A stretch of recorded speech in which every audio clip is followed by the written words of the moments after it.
G'day guys, Martin Lenihan for RLW TV, joined by Rocco Luca. The day after Origin 2, what an absolute cracking game at the MCG. 91,000 people, Origin's back, New South Wales are back, and it was done on some very dominant forward displays. Yeah, boy, what a game, and New South Wales have their forwards to thank for that win. Boy, were Tamo and Woods good. Look, they laid the platform for their backs to do their thing, and look, they absolutely dominated their opposition numbers in Matt Scott and Nate Miles.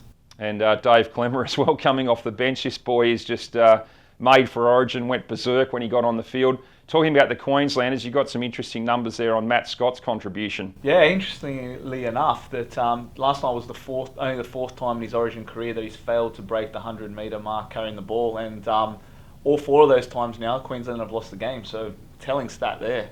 Speaking of people who failed or lost, Daly CherryEvans, putting my hand up. I tipped him to have a blinder. I thought he might be the man.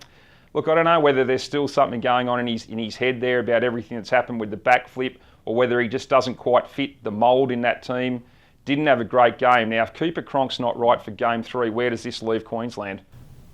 In a tough spot. Look, I think he's a great individual player. Everyone knows how good he is with the ball, but he just doesn't seem to complement Thurston and that well-oiled machine that Queensland are. So I'm going to say if Cronk's not fit and they stick with CherryEvans, New South Wales might be going close to being favourites for Game 3. Yeah, which would be amazing at Suncorp. I think Ben Hunt comes right into the picture. They love to stick solid Queensland. They won't want to leave CherryEvans out if Cronk's not right. But Thurston, speaking of him again, was absolutely phenomenal. The early kick chase in the second half to put Dugan back in the in goal. It looked like Queensland, much like Game 1, were gaining momentum there. Yeah, look, he did his all to sort of get them over the line. Made a few errors in the process, but a lot of that came down to the fact that CherryEvans just didn't give him the help he needed, and he just had to do too much. So, look, if they're going to go away and Cronk's not fit, I would probably go with Michael Morgan. I think they've got that relationship there. He's in great form. Cowboys are flying high at the moment, and I think that's the way to go. But Queensland like to stick solid.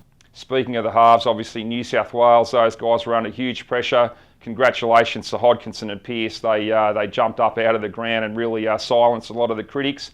New South Wales have got it to 1-1. Can they win again in 3 weeks? We can't wait. It'll be an absolute beauty.